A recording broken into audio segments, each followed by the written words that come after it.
In this video we are talking about if Solana is going to the downside or if we see a bullish move to the upside. On the weekly chart you can see that we started our bullish move right from this demand zone and found some resistance in this supply zone right here. But technically this supply zone right here is not strong till now because we first saw this bearish move to the downside. Then we found some resistance right here, but we didn't saw a lower low under this low right here. As we go deeper in the chart here on the daily chart, you can see that we also built this demand zone right here. We had a low right here, then a higher low, this high, and we made a higher high right here from this demand zone area. So we are clearly in a bullish trend as we don't break this last low right here. As I said in the last video, it's very important that we find some resistance in this demand zone right here. And if we find some bullish reaction like here, then we can go into a long position on Solana. I will show you now the clip from the last video to Solana. So now for the short term, it's very important that we don't see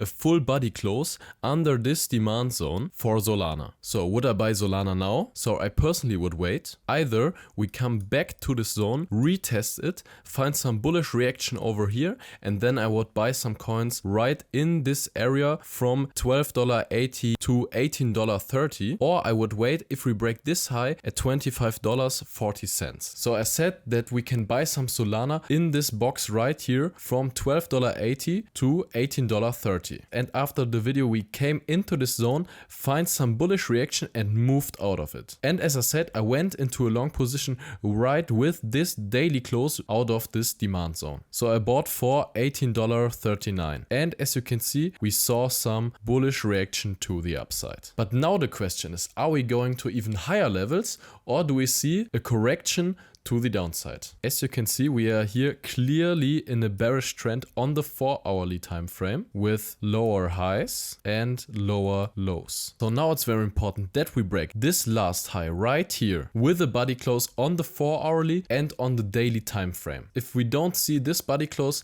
I think the probability that we go to the downside is more likely. So I have my stop loss on break even. So I can't lose on this trade, I just can't win. But I didn't take any profits. As I said, it's really important for me that we break this high right here to have a bullish order flow on the 4-hourly time frame. And if we are breaking to the upside, I will take some profits right in this area right here. As you can see, we had our supply zone right here, and here I will take some profits. But what is if you are on the sideline right now? I will wait till we come back to this zone right here or this zone, and if we see a bullish reaction right here and we don't see a body close under this low right here, then I would move into a long position if we go out this box right here. But as I said, the most important is that we break this high right here to the upside. Otherwise we are not in a bullish structure on the 4-hourly time frame. So I bought right here, as you can see, and if anything interesting is happening at Solana, I will make an update video. So please subscribe to this channel if you don't want to miss the next update. So this was it for this video. Thank you really much for watching. Comment down below which altcoin do you want to see in the next videos, and see you in the next one.